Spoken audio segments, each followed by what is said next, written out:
Hey, ladies and gentlemen, welcome to another edition of Beyond the Booth, your weekly high school football magazine for Tennessee, Georgia, Alabama, and two schools in North Carolina. Phil, you notice I like to add that two schools in North Carolina. Phil Harris has joined me. Go ahead, Phil. Does it make you feel like you're more important? It makes me feel like we're bigger. So, okay. Joining me tonight, you've already heard him doing what he does best, giving me a hard time. But here we got a special guest tonight. I'm going to go on to Phil so we can get to that, Phil. Bring everybody up to date to who we got tonight. Well, it's Coach Charles Robert Hammond from the Valley Head Tigers. And Coach, welcome to the program, and I appreciate you taking the time out because I know playoff time's a busy week. Yeah, it's everything's a little busy, but anytime you guys call, glad to be on. I sure appreciate you guys having me. Well, Coach, I want to jump right in. Of course, you played Collinsville on Friday, disappointing loss, but you had to like the way your team competed and what you got out of this football game because you went up against a very good football program in Class 2A, a playoff-type atmosphere. Your team had to have gotten a lot from this game other than you would like to have won. Well, you pretty much summed it all up. Coach Willingham and his whole crew do great. You know, it's a rivalry game here in the Valley that goes way, way back, and we've always been really close and aggravate each other. Of course, I talked to Coach every day last week, and I told him I was going to call him every day. He'd aggravate me. It was really good and a lot of fun. Our kids know it's a rivalry game, but I feel like the last 4 or 5 games we've kind of come into our own and got a little better in many different aspects. And just the total 4-quarter game, I feel like we're playing really good football right now. And to play Collinsville at that speed, that speed of the game, that physical of the game, and for our kids just to hang in there and play tooth and nail and have a couple of things go wrong for us and have a chance to win it there at the end really makes you feel good going into this week. Much better than the alternative. Yeah, I talked to John sent me a message and said that he feels like if y'all can carry over from this game, y'all will do just fine in the playoffs. That's correct. I mean, I feel good where we're at. I really do. Well, Coach, let's back up to the first of the season. Of course, first part of the year had a lot of question marks coming in, and things didn't go well there. You struggled a lot on offense, but one constant this football team has been defense. And, your defense kind of carried you for a while till the offense could catch up. So you feel like that since the offense has finally, started producing, this makes this a complete football team. Yeah, right now we're playing really good in all 3 phases. Been really proud of all of our special teams. Noah's really been punting the ball well. Rydell's given us some good kickoffs. Our kickoff coverage has been good. Punt protection's been good. We haven't kicked a lot of PATs, but our 2-point conversions have been right there, kind of where they need to be. Offensively, we started the season, really didn't have too many guys that had ever scored a varsity touchdown. And, you kind of got to get there before you know how to get there. And, I don't know, through 3 or 4 games and a little bit of experience, those guys that play the skill positions for us on offense have just got better and better and better and better. Defensively in the box, I wouldn't – we haven't had anybody really rush the football on us a whole lot. And we've had a couple of big runs where we may have missed, but all in all, we've played the run very well. And we've played the pass at times. I got to give credit to Coach Willingham and the young quarterback that they've got. As soon as the ball hits his hands, he's got a cannon. And he just turns loose of it and puts it where it's supposed to be. And we really have trouble getting to him. It's really hard for 5'7", 4'7", 4'8" to cover 5'9", 4'6", 4'7" all night. And, we were able to cover them some, but we've got a little better in that aspect. But I feel real good where we're at right now. Yeah, well, they're a quality football team, and that's what John was telling me about. That their skill people are very good. That's probably the strong suit of their football team. Yeah, really, it was Yeah, two teams that had contrasting styles, Rick. That's correct. That's correct. Yeah. Well, Coach, I mean, hats off. I mean, I know you want to talk about the kids a little bit, but, you know, the seniors on this team had a lot of leadership coming back.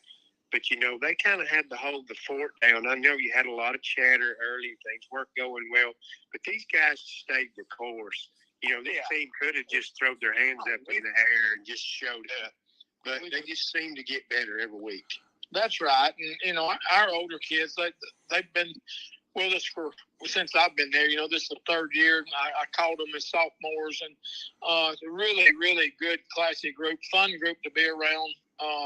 You know, we had been that leader word has come out a lot this year with us, and it's not anybody's fault really.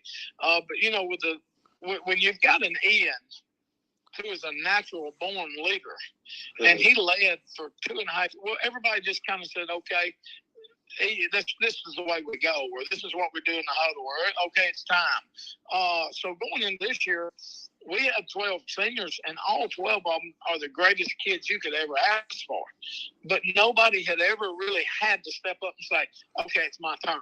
So it took us 3 or 4 games there, and even in crucial times of the year when we could have folded, I think all 12 of them have stepped up and found their own way to lead to keep this thing afloat. Because we could have been a 1A school that, and we've always, you know, Phil, through the years, you can go through the history of Valley Head High School. You know, it's been an up and down cycle type thing. You're going to run through some athletes for 2 or 3, a couple of years, and then you're going to go, you know, it's tough to keep it afloat every year. And we could have easily had that drop in the curve this year if it hadn't been for those 12 kids saying, okay, this is not really what I want out of my senior year. You know, we kind of got, somebody's got to step up and say, let's go. And I think all 12 of them kind of have. Yeah, I mean, you can just see that on the field. Sure. You know, watching, I didn't get to go to the Collinsville game, but I was at the Gales game. You can just kind of see that, you know, this team has really grown up. And you got to, like, of course, like last year, y'all were so explosive on offense. Sure. But then when you get against somebody, when you get in the playoffs, you're going to run against people who can slow you down. The one thing I like about this team is they're good defensively. Defense is consistent. Yeah. You know, it's effort, and it's there every night. And everybody knows when you start getting into the playoffs, offenses slow down a little bit. They're not quite as efficient.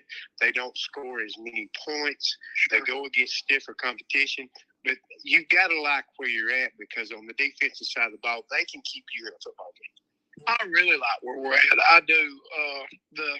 The kind of I guess the cowbell has been our box. You know, our defensive line and the 3 linebackers, and our secondary has been really good too. I'm not taking them out of the mix, but you know, you got to take away something to start with the other, and we've found a way, kind of with that group of guys, to take away a lot of run.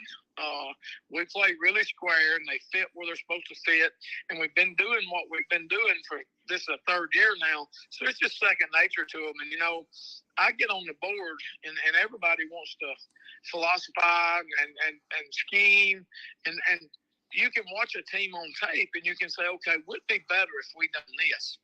You know, this would help us. And we've been able to change a few things this year, not a ton, but, you know, a lot of the good ball coaches that I talk to, a lot of them that I lean on and love and respect, I talk to all weekend, and they're always just like, hey, do what got you there. Just do what you've been to do. Don't overthink stuff. And, you know, I had us in 2 or 3 different fronts this weekend, and me and John sat down today. Well, you know, when it's all said and done, we just go back to do what we know how to do. If people can have a ton of success against us doing what we do, then we're in trouble anyway. Yeah, because I think in a high school football player, you want to be comfortable, and when you get kind of sort of thrown outside the box, sometimes that's not good. Because it makes players think, and when they think, they make mistakes. You just can't think. And I can remember years ago as a young guy, you know, people say stuff that stands out, you know, and you remember the rest of your life. And we were sitting out in Arkansas, and I was talking about something, and Patrick Nix looked up and he said, hey, my daddy always told me a confused player would never make you an aggressive player. And since that day, if you'll watch us defensively, you know, all the years everywhere I've done, we don't flip anybody. We don't have a strong, a weak, boundary corner. We don't flip any. So we just try to line down, play balanced, and do our job. And it's really helped us. I really try to take a lot of the confusion away from the kids and let them play fast. And right now they're doing that.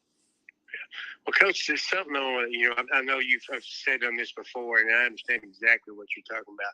Your goal with the Valleyhead football program, and you spoke on this earlier, is not to have those peaks and valleys. Small schools team to have those. They'll have a 2-8 year, and then they'll go up, and then they'll get to 9-1, and then they'll drop back to that 2-8. That's correct. But when Coach Kirby was at Valleyhead, if he had a poor year, usually he at least won 4 games. That has to be your goal to keep Valleyhead on that. If you have a bad year, you still want to be 500. You still want a shot at getting in the playoffs. That's kind of the mark. Whether it's 4-6, 5-5, 6-4, you want a shot to get into that next season. We grew up around here. It's amazing the people and the stories you got and can remember all the stuff. But the one place in 1A in Northeast Alabama that kind of holds that mark of being, when Coach Smith was at Cedar Bluff. They held that mark for a long time of and they didn't have a cold piece at quarterback every year. They just didn't. But every year they were able to win their 5 to 8 or 9 and make the playoffs. And he never really had that big lull. And that's kind of where we want to get to. We want to get where every year we're competitive. And, the weight room's got a lot to do with that. Kids wanting to play for you, kids not wanting to let you down. And that comes from not missing school and saying hello to every kid that comes in the door and, just building relationships with them. But then you've got to go to work and get in the weight room and make sure that, like at Valleyhead, I've got to get the most I can get out of some kids that might not play elsewhere. And to do that, they've got to get really strong. Yeah, definitely. I agree with that. And you can see it. I mean, you can definitely see it as a fan and, and listen to the kids. A lot of them, they like the weight program. They enjoy it. I mean, they enjoy, they're motivated by it. Yes, sir. Yeah. So, Coach, I know you've got 12 seniors on this football team. Talk a little bit about some of them or all of them, as many as you can think to mention. This team, this bunch of seniors have accomplished a lot. I mean, they may be one of the most winningest 3 seasons that they have played. Basically, that's mainly contribute on 10th, 11th, and 12th. But this is a group that's won a lot of football games. Been really good. I think we were going into Collinsville game the last 2 years. This group was 17-4, and that says a lot. At Valleyhead, not 1 year, but to put a string of years together, a couple of years together for them. So after Collins, we're 17-5 now. But yeah, they've seen a lot and been a part of a lot of wins and just a handful of losses, and that's kind of the culture you want to build. I've done a story on Autumn Roads last year, I think through the Huntsville News, but we have a female playing for us, and when anybody wants to play football can play football with me, anybody, and we'll make them feel a part of it. Autumn's done a really good job for us. She's got a role on the team, and she helps us. Autumn's she's not a kicker, she's not skilled. She's really an offensive and defensive lineman. And she really helps us with scout team, and she's on our PAT, so she gets to go in. And Jaden Rickstad is another senior that plays a role. Jaden could play guard for us, play defensive tackle. Those kids really help us on the scout team, get us prepared. Start on some places in the special teams roles.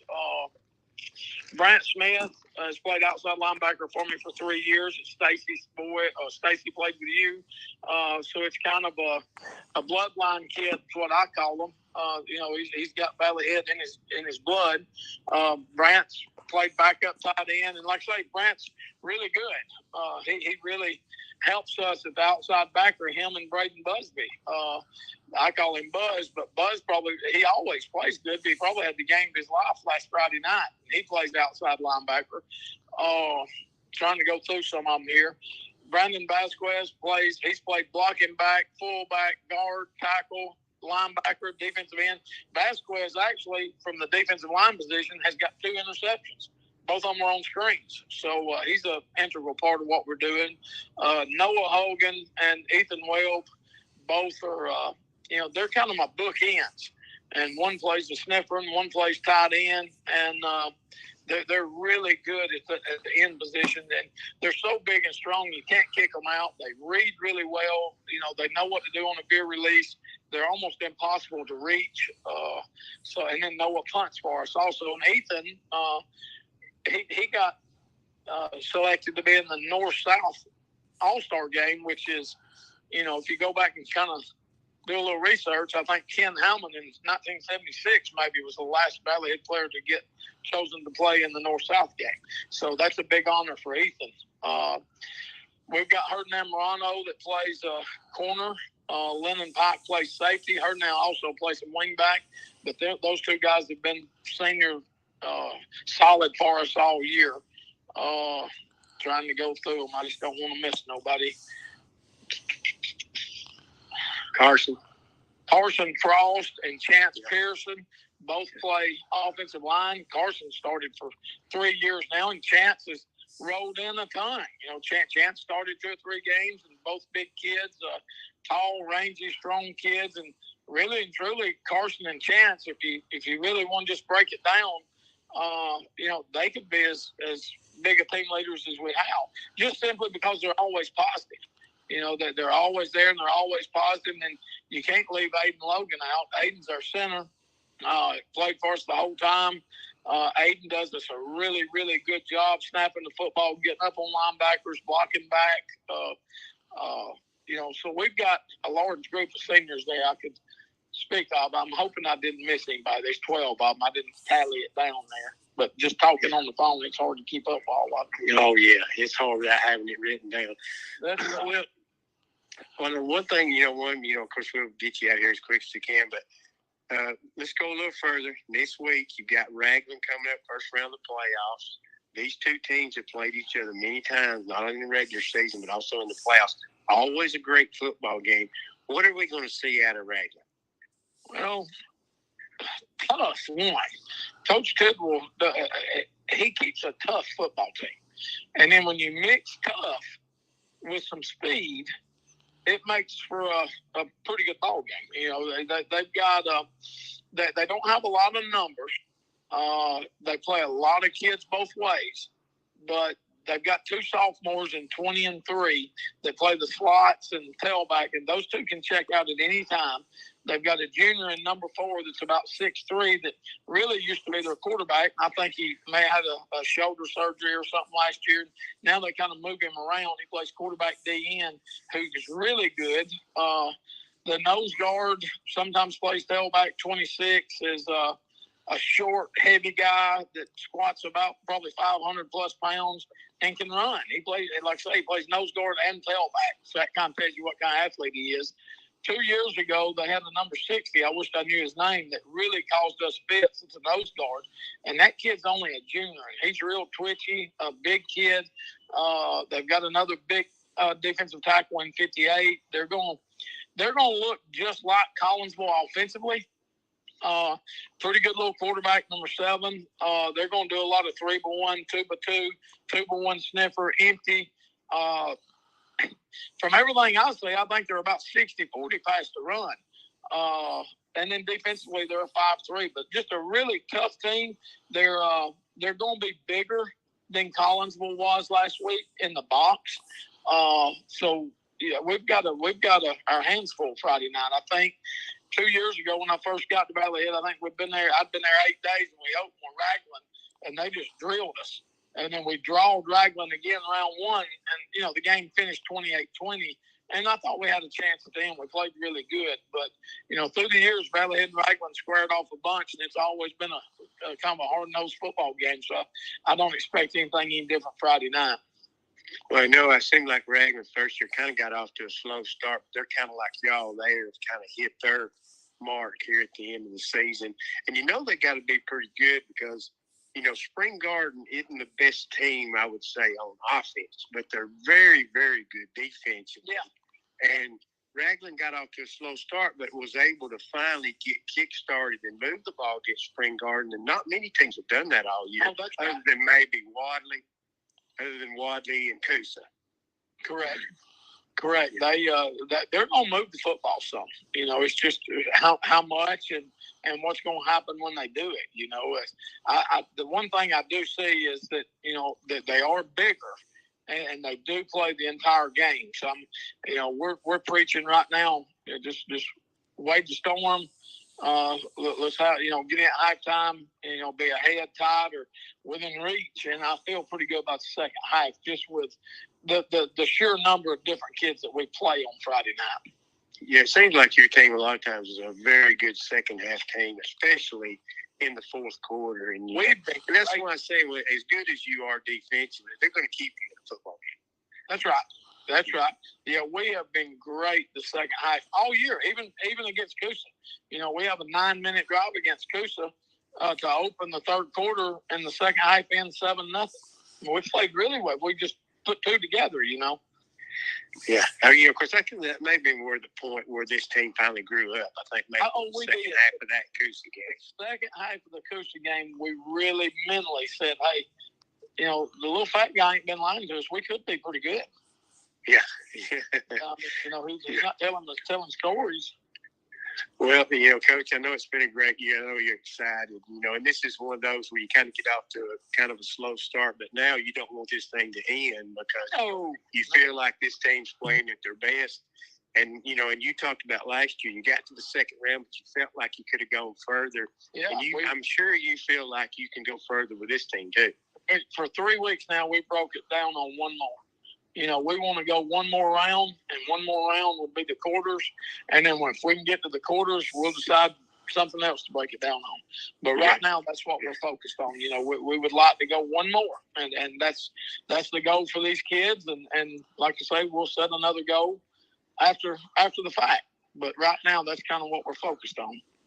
Well, Coach, I know you keep up with a lot of things that goes on around you because you coached over in Georgia. Of course, I grew up in Chattanooga, and I keep up with Georgia. But I got to see Coach Benson at the Galesville game. Yeah. He was over and got to talk with. I didn't realize that he had went to Trine. Oh, he's a bulldog.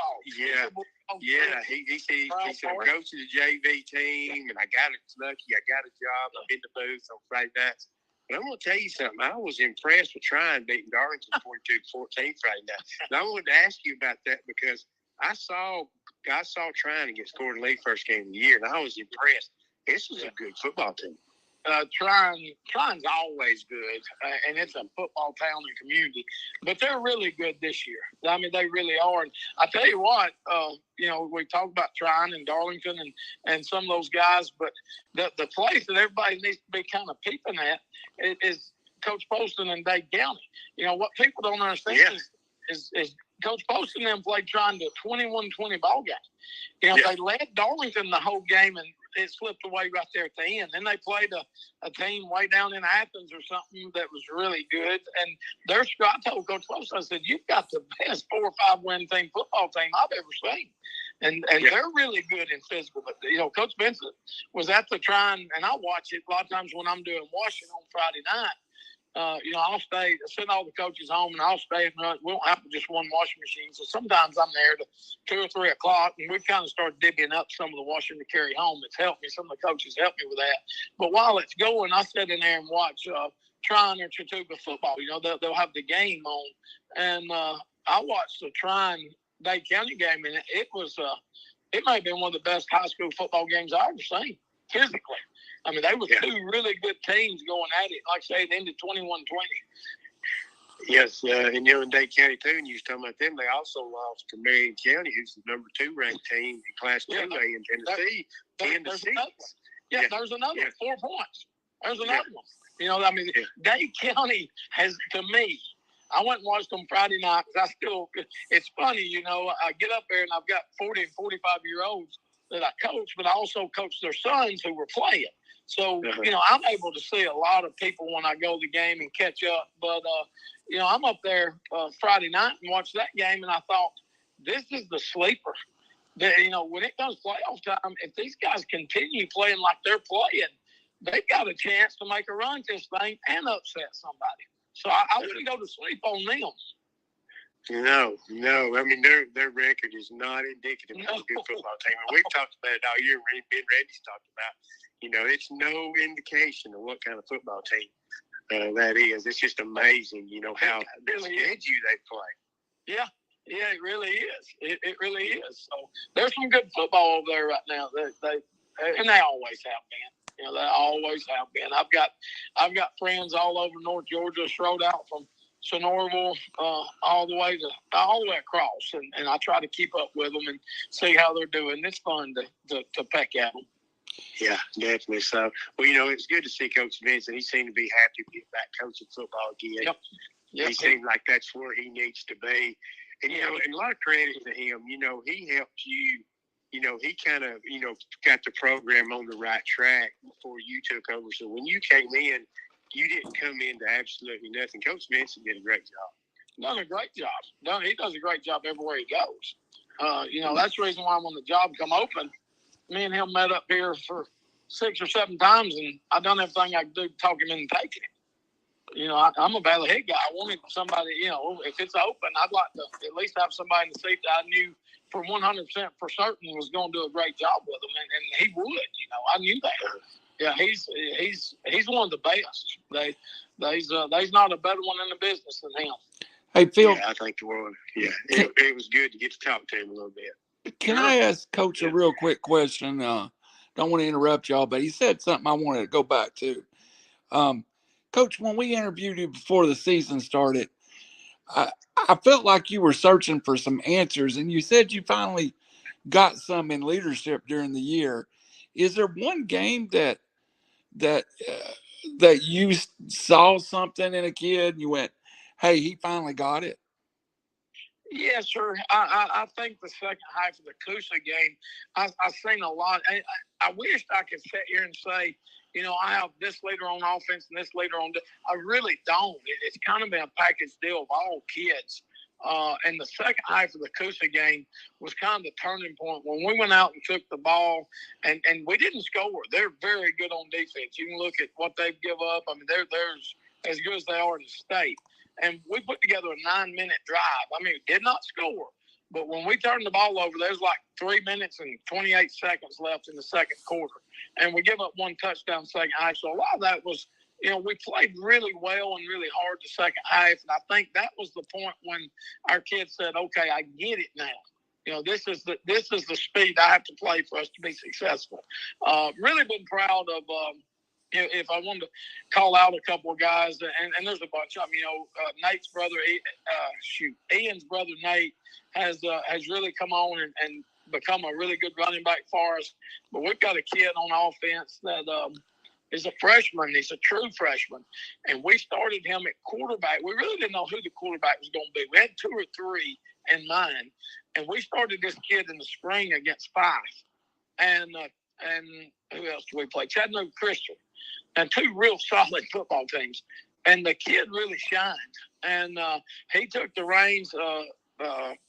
Cotton Blevins took the reins and hadn't let up at quarterback. And, of course, last year as a 9th grader, our leading tackler on the team was Ben Johnson.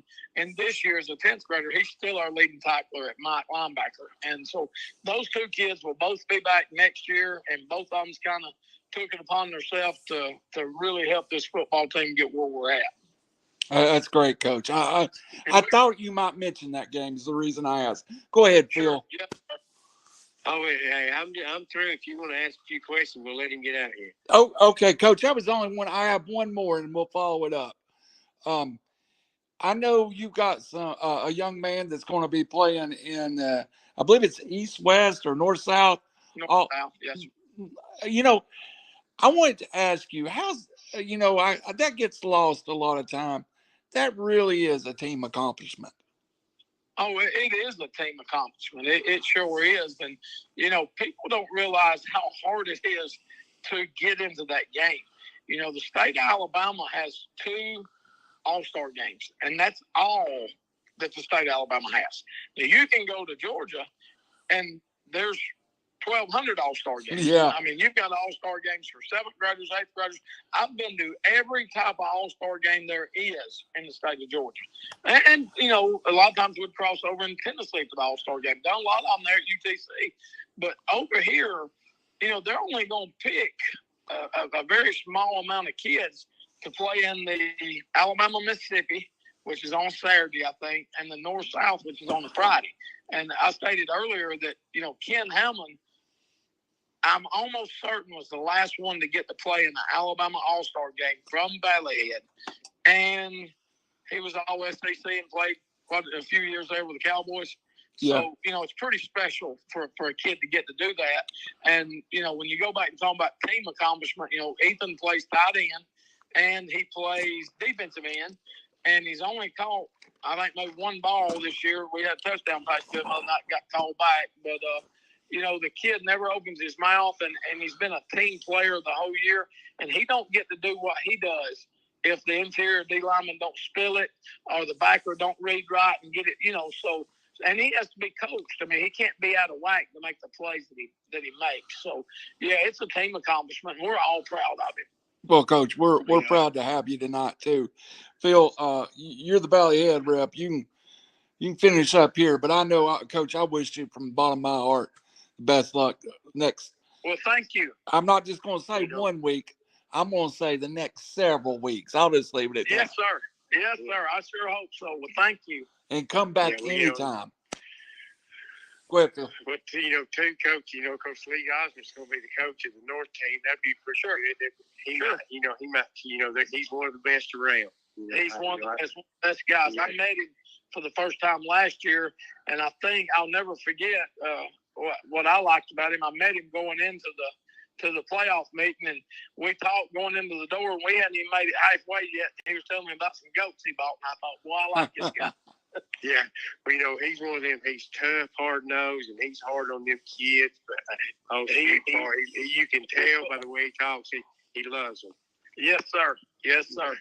Yeah, he loves his kids and knows what it is. Well, Coach, it's been a pleasure to have you on. Of course, we wish you the best of luck Friday night.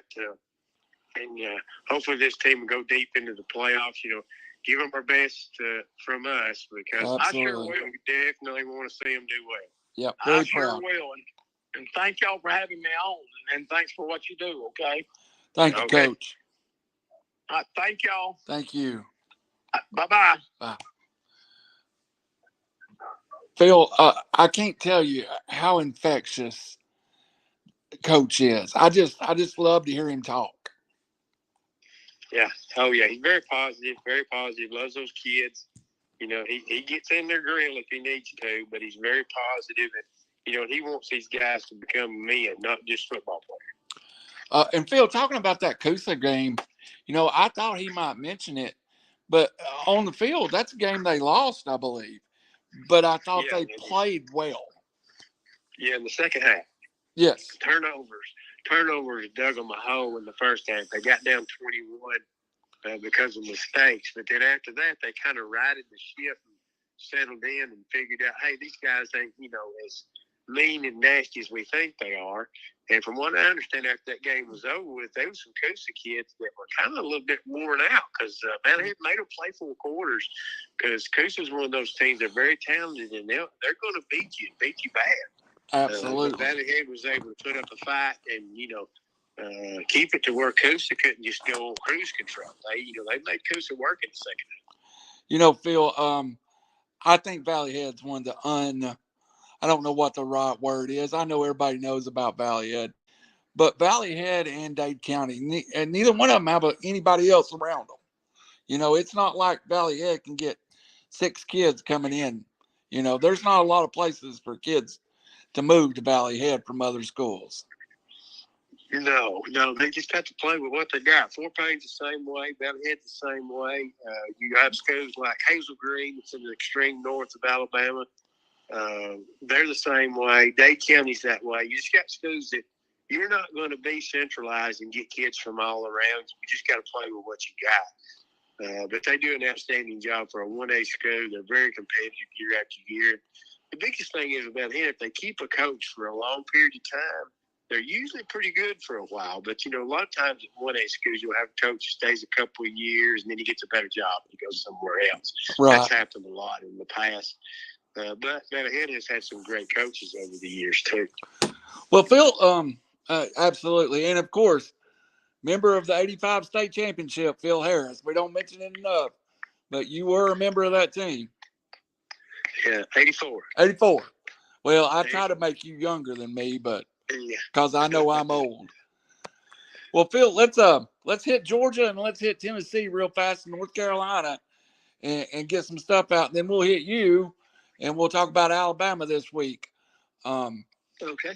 So first thing I want to do is I want to hit kind of that North Georgia area and some of the stuff that has occurred. And we've kind of got more than talking about games last week. I want to talk about who we got from the region that's in, or in the Chattanooga area that's in the playoffs in Georgia this week. And week 1 in Georgia starts this week. Yeah, and it's for real now. Of course, we kind of keep up with the teams in the Northwest part of Georgia. Some made the playoffs, and some's got a chance to make a deep run. Your Calhouns, and of course trying with that huge win over Darlington, 42-14. I knew they had a chance to win that game, but I was so surprised by how much they won by. Yeah, I was too. That's one that caught my side vision while I was calling a game, which we'll talk about here in a little bit. But let's start in 5A. Dalton ends up winning as a 3 seed, has to travel all the way to Atlanta and play Greater Atlanta Christian. That's not an easy way to open up your playoffs. No, Dalton, that's going to be a tall order for them. Of course, Dalton is a perennial playoff power. But just in the playoffs, they don't seem to do that well because there's such big schools, so many private schools they're going to have to go up against.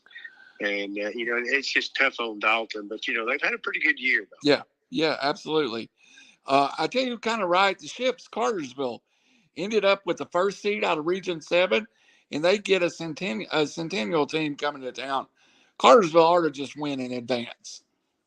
Yeah, Cartersville, they're going to do well in the playoffs. They have been consistently strong for several years now, and they do well in the playoffs. So, I look for them to make a deep run because they've got a good football team. Ringgold will go to Westminster. That's not exactly easy, and Ringgold ends up as the 3rd seed in 4A. Yeah, well, Ringo's kind of had an up and down year. I guess they're right around 500, maybe 6-4 or something. I think they're 5-5. 5-5. Yeah, they kind of had an up and down year, but they're a talented football team. You never know; they get hot. That's why you play the game. But it's going to be a tall order, especially hitting the road in that first round. Northwest Georgia has to go all the way down to Stevenson against a region champion. And Northwest had a kind of a good year, good story, but golly, Georgia, when you head south, you usually run into the power in Georgia. Oh yeah, they're such big schools. I mean, you don't have small schools in Georgia like you do in Alabama. Not a lot of community schools, so you get either big city schools or private schools, or county schools. Mm-hmm. Where around the Northwest Georgia, it's a lot of community. Even though they're cities, there are a lot of community, small communities that make up that football program. And it's just different around the whole rest of the state. I misspoke earlier, Phil. That's Ringo at Wesleyan. Wesleyan. Also, Gordon Lee sneaks in the backside of the playoffs as a 4 seed, and they have to go down to a state power, Lumpkin County. That's that Gordon Lee team's a young team. It's grew throughout the year. It's nice that they make the playoffs, but again, you go south, and that's usually bad news. Yeah, that's the thing is about, around here you get to play a lot of opponents that are around close to you because, the region and the classification you're in. But when it gets playoffs in these smaller schools, it's long travel, because there's not very many schools around you you're going to have to go way south a lot of times to find schools like that because it's so spread out, And so, you don't have, like around here, you won't be playing somebody that's about an hour away. You're looking at 2 or 3 hours. Yeah, and you're right. And sometimes those trips can be rough on you. I went on a couple with Gordon Lee a couple of years ago, and it definitely was rough. I don't have Tryon's opponent. I think it was still getting settled on Friday, but of course, Tryon into the playoffs off of that big victory. Um, Down in 2A, there is one team. Fanning County is a 4 seed. Goes to a team I've seen in the past, North Cobb Christian. Not an easy draw for them. Pepperell goes to Mount Vernon. A couple more here, and we'll knock it out. Darlington County at Whitfield Academy. McIntosh at Clinch. One more I wanted to hit on. I know it's here. Okay, I don't see it. I thought I had to try and score trying in the bottom, but I don't. So I just know that Tryon plays in a home game on this week. So yeah, they should see a 4 seed from another region. So yeah, they should be in pretty good shape in the first round of the playoffs. I think that was still getting decided somewhere along the way Friday night. So we were when I pulled my list, it was still debated. In other words, they hadn't posted the bracket. Yeah, it says because they're probably coming down to a tiebreaker. Yeah. Let's jump over to North Carolina. Haynesville 28-0 over Christa King, and Murphy over Polk County, North Carolina. When I saw that, Phil, I was like, how's Polk County playing over in Murphy? But that's a Polk County, North Carolina. Both of them make the playoffs. Murphy draws Bishop McGinnis, the villains, Phil, one of the best names in high school football. The Bishop McGinnis Villains is who Murphy draw, and Haynesville draws East Randolph County. I, don't know a lot about these teams. Just trying to give our North Carolina folks a little update. Yeah, the Villains. That's something else. That's a unique name to call yourself. But yeah, I guess it's fitting. There's got to be a reason for that. I love it. I love it. I love it. I love it. I love it. Yeah. All right, let's slow down a little bit, and we'll hit East Tennessee now, because there was some big games for us over in East Tennessee. Bledsoe County host an 8-2 South Green team, Phil, and Bledsoe County kind of takes them to the woodshed. 8-2 Bledsoe County, 8-2 South Green. You thought it was one of the best matchups. 42-21 Bledsoe County over South Green. Yeah, Bledsoe County, I'm sure they have improved over the years. It was a young football team early. They're kind of battle tested. So South Green might have had a good year, but that's one of those where they might not have been in too strong of a region. So that's a big win for Bledsoe County. Yeah, and got to host and have a winnable matchup, which we'll talk about in a minute. Boyd Buchanan, 49-0 over Goodpasture. Boyd starts their kind of like these next two teams. I saw Boyd over Goodpasture, 49-0. Bradley Central, 42-0 over Westridge. And again, we've talked about those two teams. They could be a state champion out of one of those two teams. Oh, definitely so. Of course, Brad, I think that Westridge is kind of a new school, so they qualified to get in the playoffs. It's just they had to go against the gauntlet.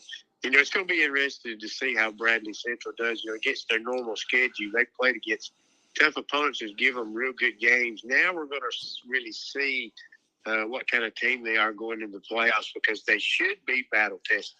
Absolutely. I heard somebody say on one of the sport talk shows locally that the back half of that Bradley Central football team might be the best ever in the Chattanooga area. And when you start talking about the best ever, you go to Hickson when they had both of the Bullock twins, both who played high-level college football, one of them who played in the NFL.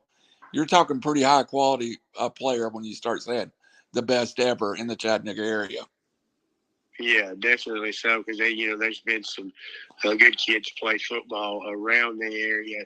I guess just every once in a while you have a team that kind of has very talented people back there, and and then they've got a good bunch in front of them, which makes their job a lot easier, makes them look a lot better. So really, they're high profile college prospects, but the guys around you is pretty good too, and that makes you really stand out. Yeah, one of the few teams that lost locally was Hampton over Polk County, 36-19. Also, Jefferson County, 44, Cleveland, 36. Talked to the principal at Cleveland, and he was just thrilled. Thought his kids played really hard in a bad environment, which, hey, playing at Jeff County, that's big time. So Cleveland falls, but make a real good showing. No one's talking about moral victories, but that's a great showing going up to a top 10 team in Jeff County and holding, coming within that one score. Yeah, definitely so. I mean, because Jefferson County traditionally is one of the top teams, and you expect them to win, and you just wondered if Cleveland was going to fade in that environment or not. But it seems like, that's where you look back when you play a tough schedule, and the teams they play prepares you for games like that. So you go in and you ignore the chatter, and you just go in thinking, hey, it's us against them. We've done pretty good so far. Let's go roll our hats out there and see what happens. And that's where when you play a tough schedule, you kind of block that stuff out, and you just go play football. Absolutely. And so that's probably what they did. They probably played one of their best games of the year. Absolutely. Ray County wrapped up a disappointing year, 31-13 to Lenore City. And number 2 and 2A, Marion County, a 1 seed. I won't call it a struggle win, but Marion County 21, Westmoreland 7. And maybe that Westmoreland team just showed up a little better than we thought they were. And so far, I believe that cross region, that region's a little better than the Chattanooga area. But you've got both of the 1 and 2 seeds into the second round with Marion and Bledsoe. Yeah, probably so. Sometimes it comes down to, maybe there's only 2 good teams in a region, and then that region probably had 4 good teams. Absolutely. So your number 4 seed is going to give you problems because they're battle tested. Yeah. And you kind of sort of also, when you get in a 1-4 seed game, sometimes the pressure's on the 1 seed. You're expected to win. They're traveling a long way to come to your place. And sometimes you put a little bit too much emphasis on the game and you think about it too much, where the other teams are showing up to play. And sometimes that 4 seed's dangerous, especially if they're a pretty good football team. Yeah, absolutely. And too, sometimes 10-0, you're 11-0. Sometimes that crown gets heavy, Phil, if you know what I mean. Oh, yeah, definitely so, because you're going to get everybody's best. Absolutely.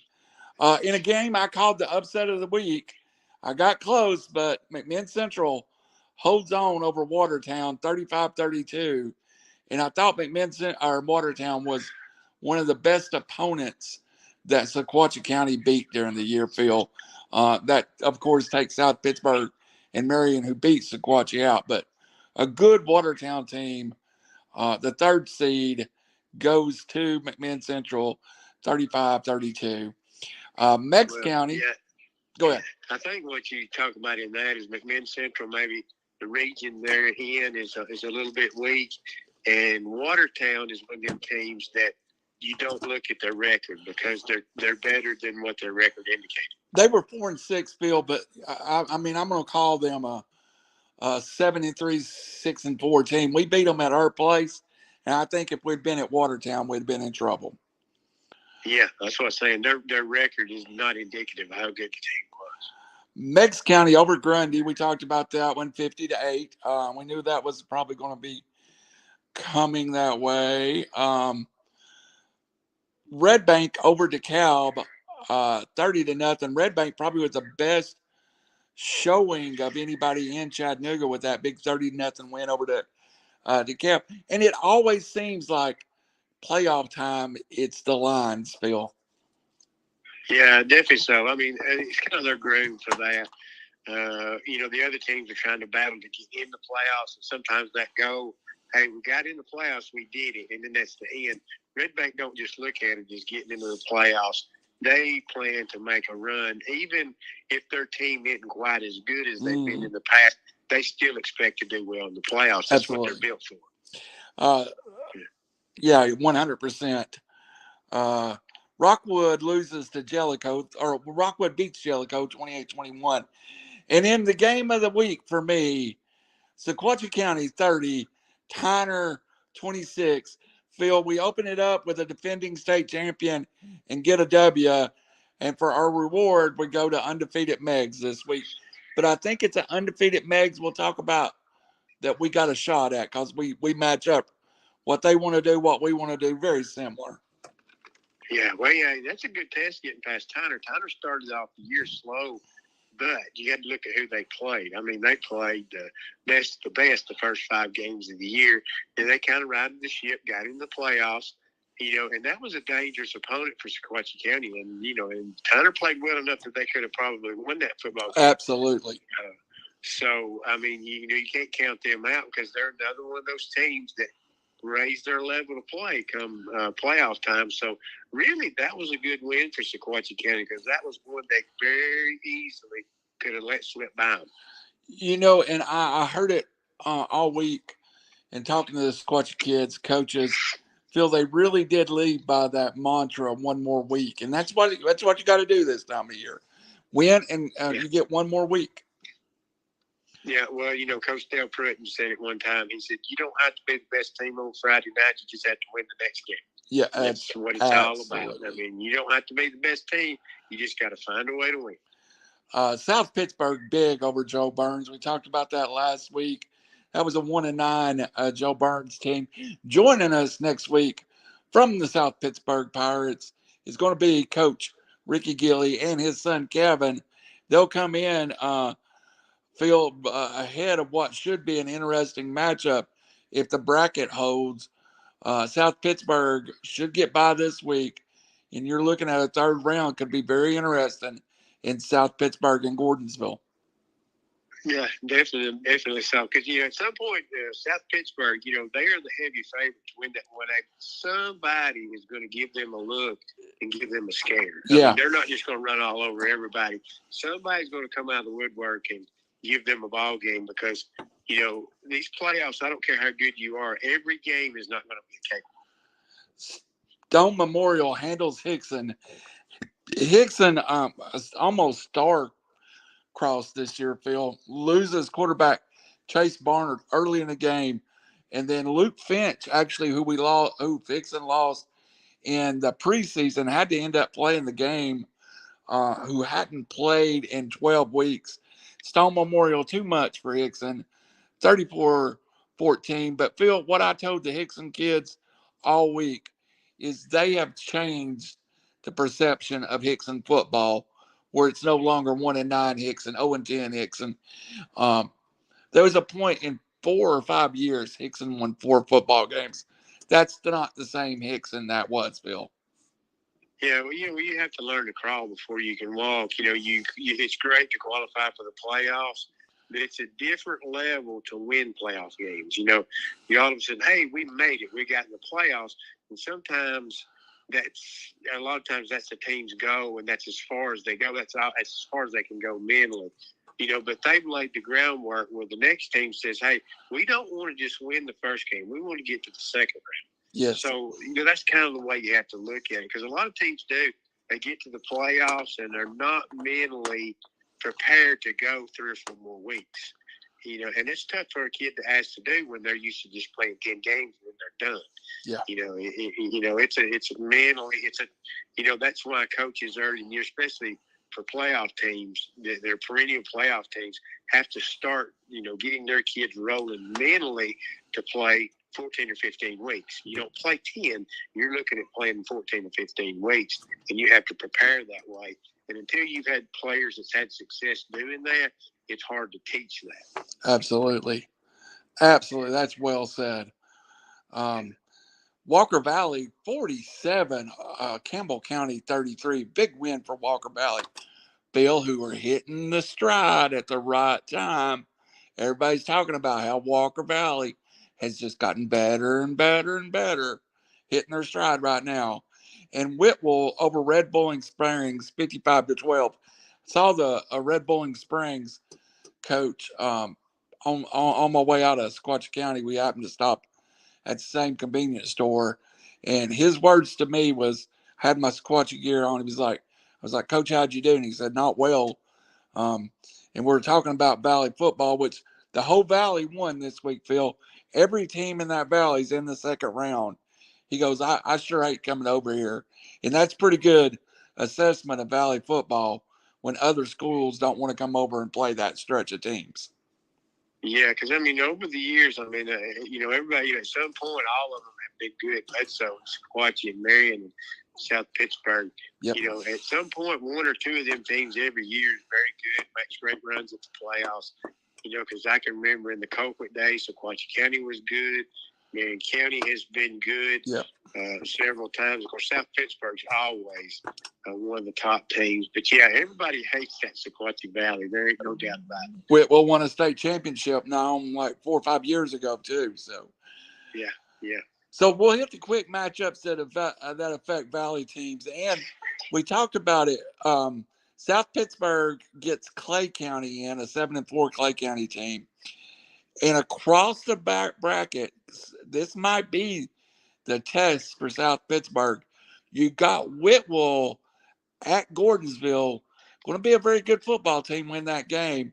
And then South Pittsburgh has to travel round 3. Yeah, that could make a difference. I mean, because they're used to playing at home and in their comfort zone. So, if they have to travel, it's going to kind of throw them off just a little bit because, it seems like the red carpet's kind of been rolled out for them. But adversity's going to hit at some point. How are they going to respond? Because it's going to happen. Yes, absolutely. Bledsoe, 9-2 Bledsoe at Hampton, 9-2, and what should be a whale of a game. But in 2A, maybe the game of the year. People have been talking about it all week over in the Valley. You've got 10-1 East Robertson, who lost the championship to Hampton, who ended up 9-2. But on the other side of 10-1 East Hampton, they're traveling to 11-0 Marion County. And I'm going to put Marion County on upset alert. They really got to come with their A game Friday night. Yeah, definitely. So good thing is it being at home. That will help a lot, And gets this time of year. Home field is a big advantage when the weather kind of changes. It gets darker sooner. Fatigue sets in. It's always good to be at home. Men's in 3A, we've already mentioned it. Sequatchie County will travel to Meigs County 11-0, and McMinn Central takes that ride to Pulaski halfway across the state to Giles County. You got to think that Giles County is probably the favorite there. So you could have either Giles at Meigs or Sequatchie back at Giles for the third time in 2 years next week, Phil. Yeah, it's going to be interesting to see. I look for that Sequatchie County and Sequatchie County game to be good. To be a good football game, hopefully Sequatchie County go play clean. They're going to have to. Yeah. But it'd be nice to see them play well in that game. I know they're going to make a game of it, definitely. Of course, I didn't mention Upperman beat East Ridge to open it up. So the only team left in the Chattanooga area in 4A are the Lions. Red Bank will host a very good 10-1 Macon team. If a public school in the Hamilton County area is going to make a run, that's Red Bank here, and they've got to get by a very good football team. Yeah, Red Bank, a very talented football team, but they've kind of had their ups and downs this year. So we'll see how that goes. And of course, you got,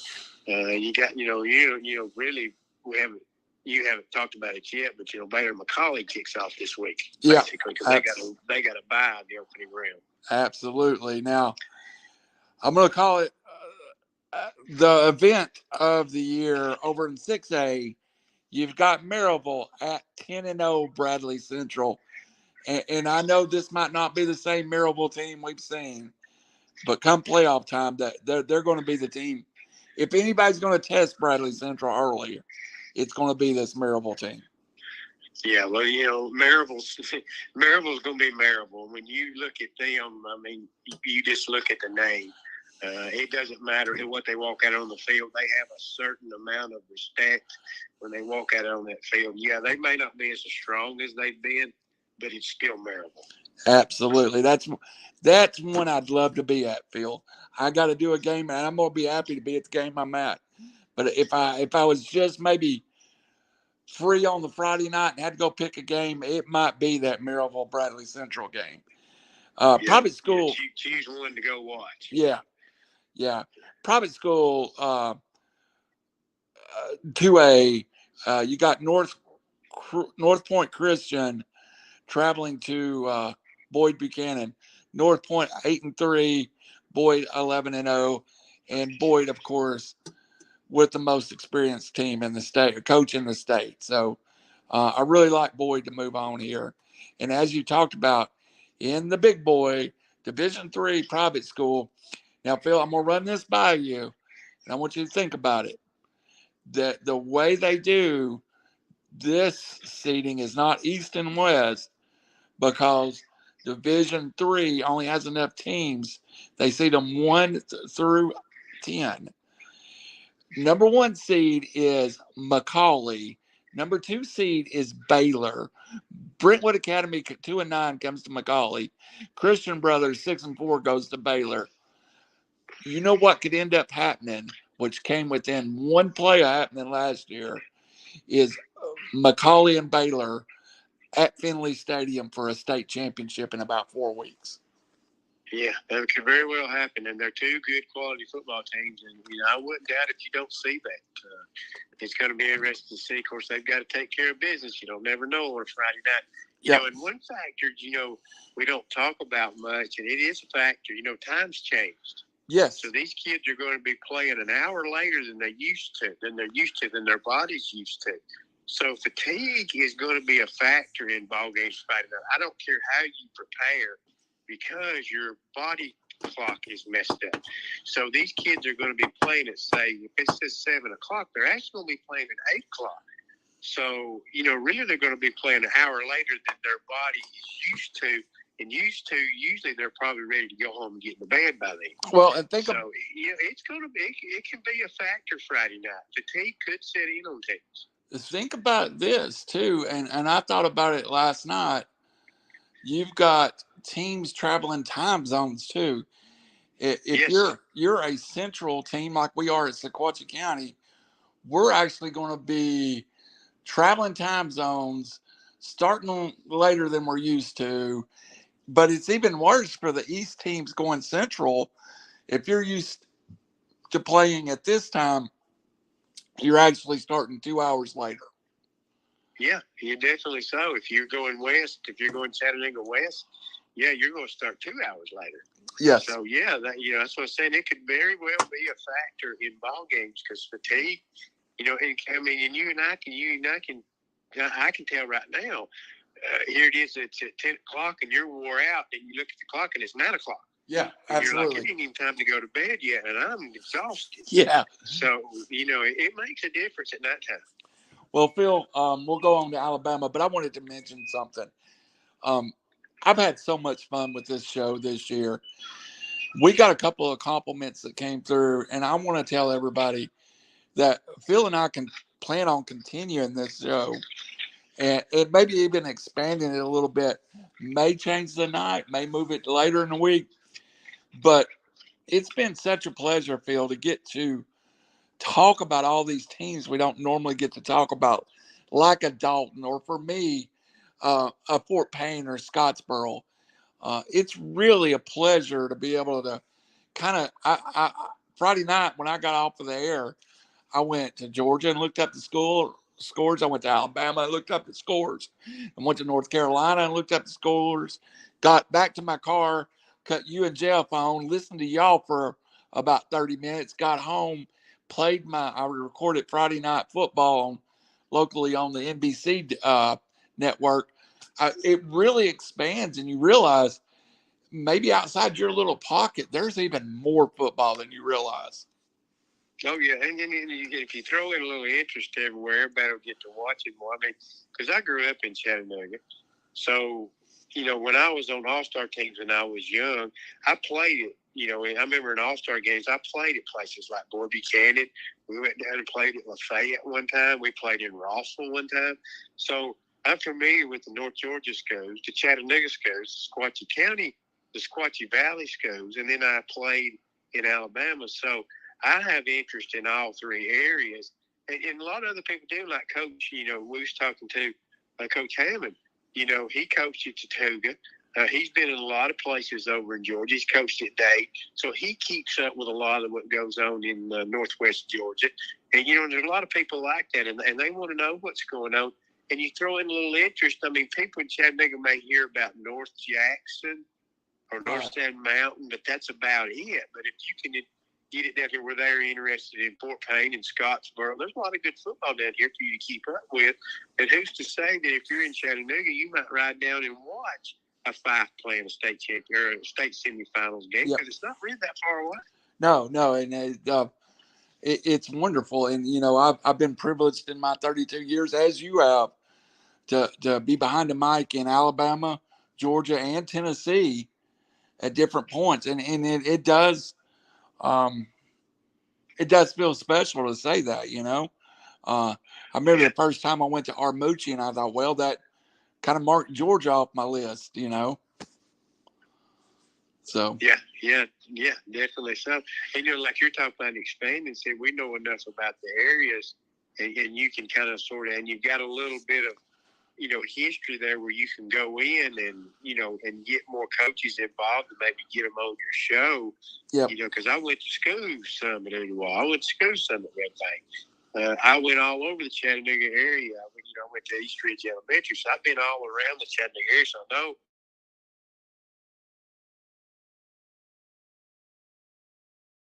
So, I know a lot of these areas and a lot of the North Georgia schools too, because I've been down in those areas. But and that's what makes it fun, and just enough about everybody that you can add a little bit, to make a show interesting. Phil, I've sat in Hickson, I've sat in Red Bank, I've sat in East Ridge, now I've sat in Ooltewah, I've sat in Saudi Daisy in those booths and called games. And me as a little boy, I sat in those stands many nights and watched all those teams play.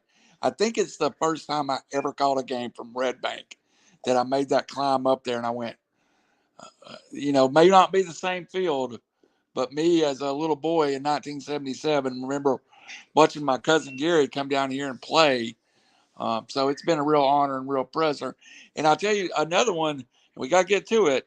I've had such a great experience with Alabama, and I know you now have expanded that area where you and Jeff cover most of North Alabama and even down into South Alabama. But I really think in a way that Alabama, there's a different feel about Alabama high school football. I think it's still community football where maybe it's not in Tennessee. Yeah, oh yeah. And everybody looks for they want to know what everybody else is doing too. That's like this week when playoffs start. We have to talk about the South Alabama teams too. Everybody wants to know, and we will. We'll have all the North Alabama scores and all the South Alabama scores because they all go hand in hand. Because everybody wants to know what everybody's doing. Because there's so many tradition-rich schools in South Alabama, right? That people wants to know about your Sweetwaters and the people like that. Your Hoovers. And all those people, everybody wants to know what they're doing. So, it makes it a lot interesting. And, that keeps people interested in the show, too, because that's like when we do, say, Valley plays Raglan Friday night. Everybody wants to know what Hackleburg and Marion County's doing because that's the opponent of the winner of that next game. So they want to know what's going on over there. Absolutely. So we have to keep up with that, too, because everybody, not only is Fife going to be playing against West End, everybody wants to know who they're going to be playing in the second round and what the score is. So, we have to keep up with all that because people want to know and they want to know quick. In Alabama, we got a lot of it in Tennessee too. I don't mean to leave it at that. There's a lot of high-level recruits up here, but we have a 5-star from down in Hoover committed to Tennessee. Tennessee's best receiver might be from Clay Chalkville. I read this weekend that they had a visitor in from Surreyland this weekend. I mean, that's some of the best programs in the state of Alabama.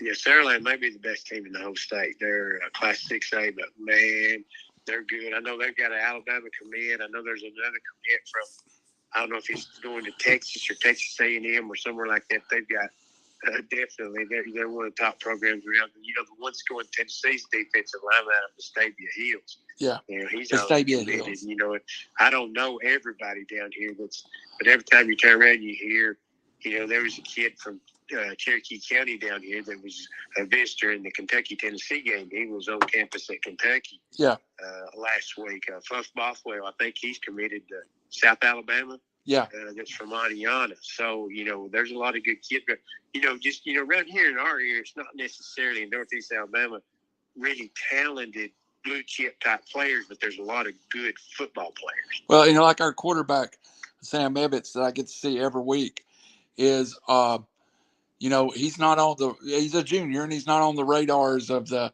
Alabama, Auburn, Tennessee, but, you know, Vandy, Duke, Mercer is the place I think he's really interested in. Tennessee, Martin, Austin P. When you get there is just a hair's difference. But if you're getting the interest of those kind of schools, got another year to play, you never know where it's going to end up.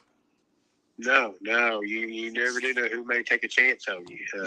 And it may fall in line where a scholarship falls, where they decide, hey, we're going to take a chance on you. We think, you know, that's how we don't really have any other, you know, because you don't never know what might happen. That's how Raleigh Leonard ends up at Duke from over in mid-state Alabama. Yeah. Oh, yeah. He's come out of nowhere. Yep. Of course, he's been hurt, but, you know, he put his name on the map real quick. Absolutely. Well, Phil, hit us up on, I got a Coach Van show tomorrow night, and I'm sure we'll talk a lot about that game, but there was a lot of great games in Alabama this week. Yeah, let's go through the scores right quick. Of course, Gunners will beat Albertville 57-16. It was Boaz over Lee 48-14. Douglas beat North Sand Mountain 56-26. Woodville won their sixth game of the year. Winningest team in school history is they beat Asbury 51-7. Gaston was a winner over Brindley Mountain 61-42. Fort Payne, this was a great game. Center, the number one team in Class 4A, fell to 6A Fort Payne 21-14. This was a great football game. But Fort Payne got a big win. They got their heart broke against Athens the week before, but were able to bounce back and win a big one. They'll host in the first round of the playoffs. Of course, Fife beat Silver Lady 21-10. Geraldine won easily over Hatton 65-6. New Hope got up 21-0 on Plainview. Plainview made a run, but fell short 28-26. We talked about this one. Collinsville and Valley Head. Collinsville beat Valley Head 27-22. It's a great football game. Collinsville has the skill people in the passing game. Valley Head's going to come line up and run it right at you. Two contrasting styles, and Collinsville was able to find a way to win by 5 in that one. It was Southside winning over Etowah 45-27. That clinched them the number 1 seed in their region. Scottsboro, another win. Scottsboro won again as they beat Decatur 34-20. Talladega County Central beat Gainesville 24-6. It was Coosa Christian. They won again. They beat Victory Christian 49-0. It was Hopes Bluff falling. They've lost 42-20 to Sardis. And it was Pisgah winning over North Jackson. This game didn't materialize to be as good as we thought it might have been. Pisgah beat North Jackson 50-24. And Sylacauga, they knocked out Piedmont 32-31. Great weekend down there. Great weekend. Yeah, some traditional rivalry goes. So. I found that I was a little disappointed that the North Jackson and Pisgah kind of ended up being one-sided, but that's an awful good football team at North Jackson. I mean, at Pisgah. Yeah, they are very good. They are very good. Their only loss was to Fife so far this year, 56-42. You know, and I don't doubt if you don't see them work their way into the playoffs, Fife and Pisgah. Of course, this is putting the cart before the horse. Mm-hmm. These two may see each other again in the semifinals. There's no doubt about it. Yeah, and, I know it's going to be a long task, but there's some very, very good teams in 4A. You might see Geraldine and um, Sylvania meet up again. Yeah, they very well could. Boy, there's some tough teams in Class 3A. They to are. contend with Madison Academy, Lauderdale County. There's just some quality football teams in Class 3A. Absolutely. Well, how does those playoff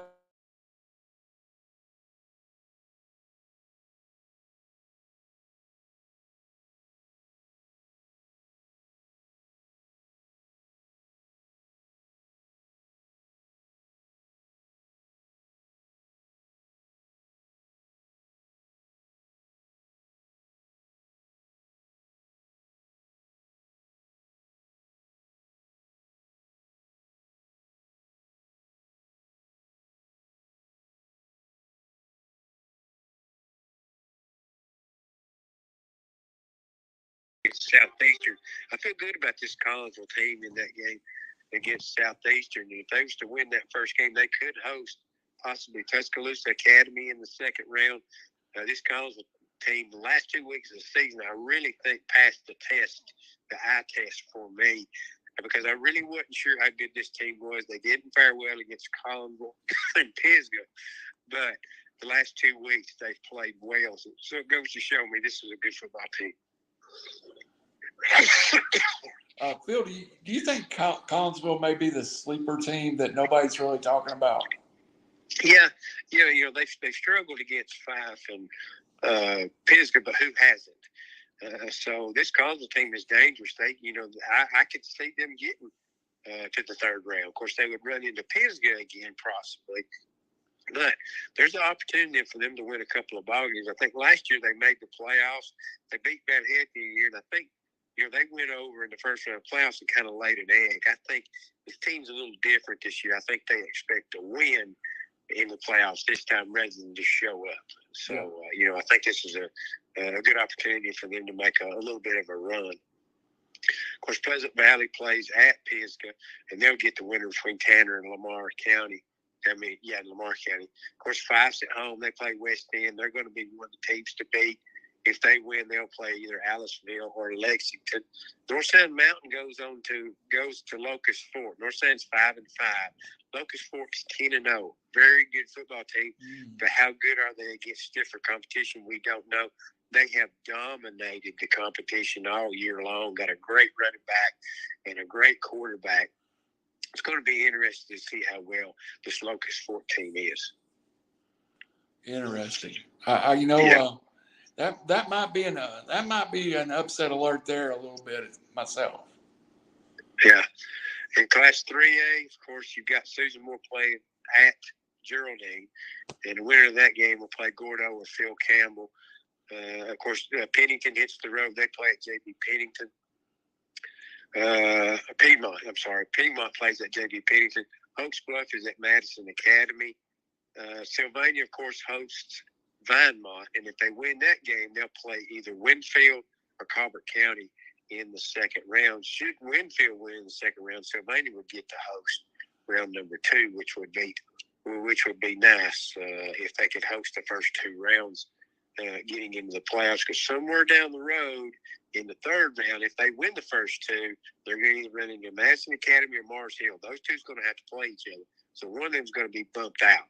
So Sylvania, if they can get past the first 2 rounds, which they will be favored in the first 2 rounds, but you don't never know.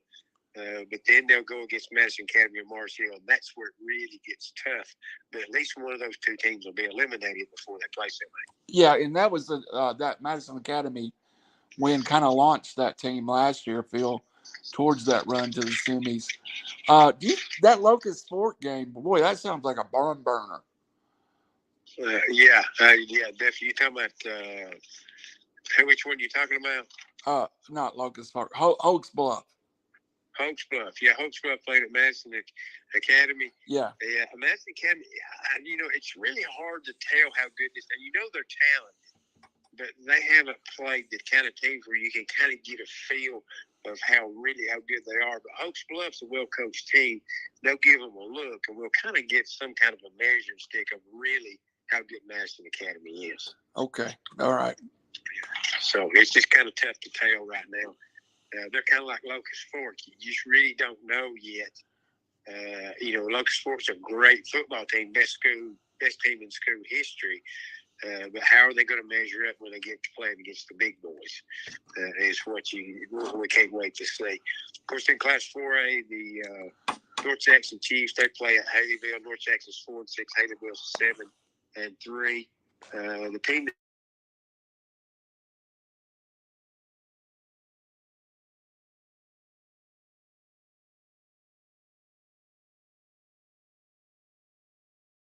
and North Jackson. Really, when you look over the bracket, there's Westminster. They play at home against Oak Grove. Etowah hits the road. They play at West Morgan. The two teams you kind of point to in Class 4A is 10-0 West Morgan and 9-1 Cherokee County. They seem to be the two best teams in Class 4A. There's still some good ones out there, but those two, I think, are the two you're going to point at in Class 4A. Yeah, I would think so too. Yeah.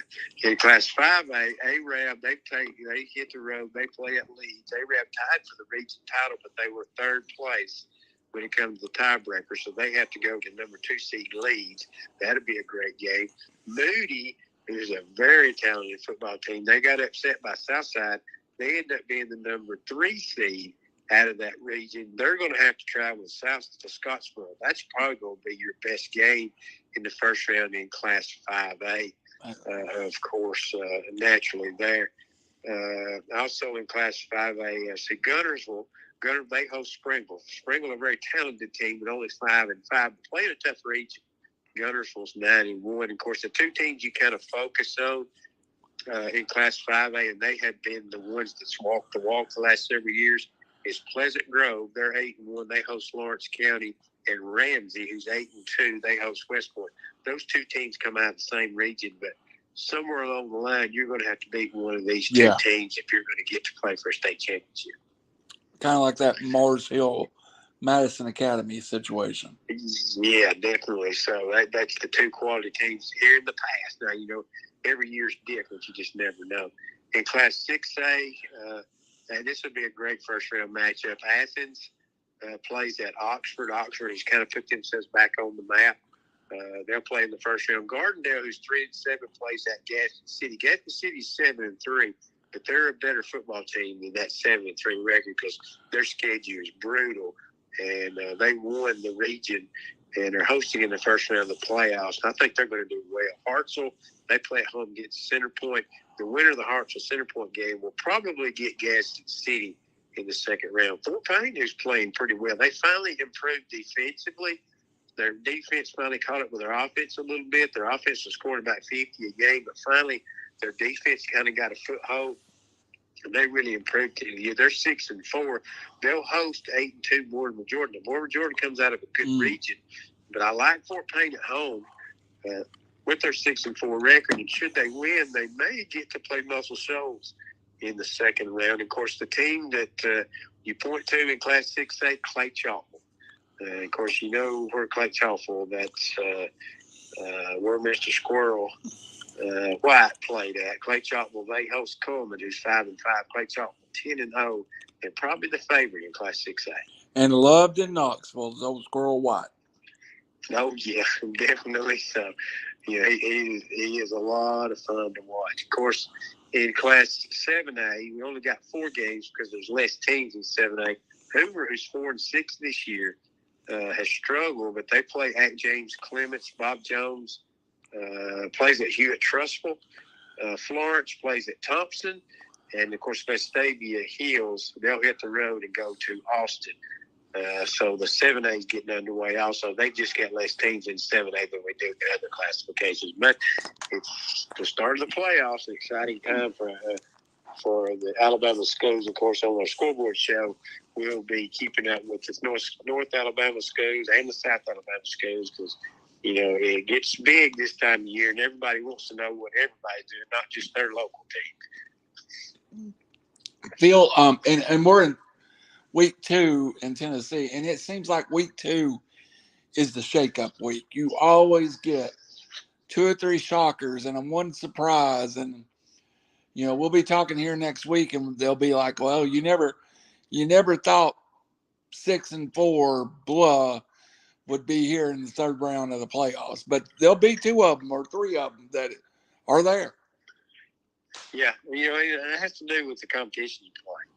How good your region is. Of course, weather can be a factor. A team can go in and turn the ball over 4 or 5 times. So that costs you a ball game. And it don't matter how good you are. South Pittsburgh can't afford to turn the ball over 5 times.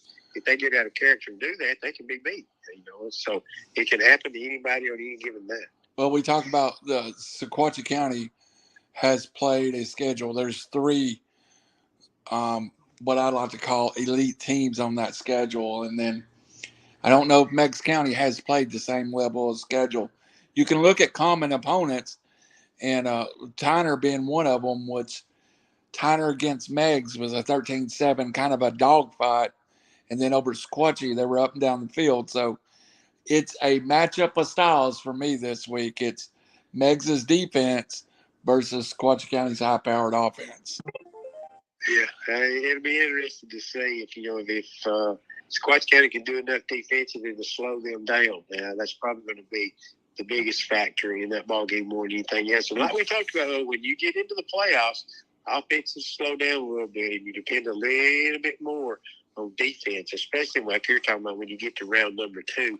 Defenses are a huge factor in high school playoff games. Yeah, I mean, it ain't like the whole world's out there anymore. There's only 16 of you left. Best 16 teams in your category in the state plays this weekend. So.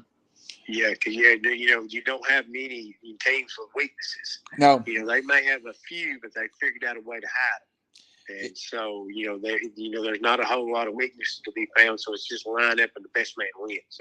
As one of the coaches said to me the other night, if you're the 16th best team in 2A, 3A, 4A, 5A, you're a really good football team that most of the state don't want to play. So there's no more of those left on the schedule right now. So 1 week at a time. No. Yeah. All right, Phil, and a good week of college football Saturday. We're gonna not be we'll be on the road, but good matchups. I'm interested to see Kentucky go to Alabama, or Alabama go to Kentucky. That could be intriguing because Alabama is a great football team. They've just been fortunate and have won some close ball games. So that's one of those what you call a trap type games for Alabama because you don't really know what you're going to get out of Kentucky. They look very good against Mississippi State. Of course, Mississippi State's about packed it in. They didn't look good against Auburn either. But Kentucky didn't play bad. They played very well offensively against Tennessee. They just didn't look good defensively. Of course, Tennessee has a lot to do with that. So you really don't know what you're going to get out of Kentucky. It's just hard to say. They're probably going to stop Alabama's run game. That's what I was about to say. Can they stop them from throwing the football is going to be the problem. Yeah, if you want to play Kentucky in a phone booth, they'll whip you all day long. Yeah, definitely. The big teams are smart enough. They don't do that. Yep. And then the Tennessee-Missouri game, I think the Vols are the more talented team, but Missouri at home, slight favorite. In road games has been Tennessee's bugaboo over the last 2 years, Phil. It's kind of the last hurdle for Josh Heupel to get over as a head coach at Tennessee. And for the folks out there, I heard a Kentucky show talking about Josh Heupel, maybe, that he wasn't loved or respected. Look, folks, Josh Heupel is adored at Tennessee. I won't ever hear that one again. Josh Heupel is. Well, the thing is, against Kentucky, they passed the mental test in the fourth quarter because they were the better football team mentally. You could tell it. Yep. They were mentally the better football team. So that's what I wanted to see. So that's why I feel good about the Missouri game because in the second half, Missouri did a good job against Georgia, but their best receiver got hurt, and then they lost the mental game in the second half. Georgia was much stronger mentally than Missouri was, and that's why they won that football. And if the Vols get by Missouri, it sets up a huge clash with number 1 Georgia coming in to probably backside top 10, top 12 team in Tennessee. So could be a lot of fun, Phil. So, and Phil, Friday, I want to plug one thing real fast, and I'll let everybody go. Thursday, Robbie Davis, Coach Roy Pankey from the AAU Tennessee Heat will be here. And we're going to do a little bit of talking about college basketball, Phil. Oh, it's about that time. Yes, it is. I think Tennessee played tonight, as a matter of fact. I think there was their first regular season game. I just saw it tweet over. I think they won 80-42 or something. So I didn't catch the score. Yeah. It was big. So and I reckon Ziegler was supposed to play, and of course Lescovy was supposed to be back already, but Ziegler was supposed to play tonight too. So they're ready to go now. This team could make a run to Final Four. They're deep, definitely so. Absolutely. I look forward to it. Well, Phil Harris and I'll be back next week here on Beyond the Board, your weekly high school football magazine. And Phil, we'll get through it next week. Thank you for joining me this week. Everybody have a safe and wonderful week. God bless, and we'll see you next Monday night.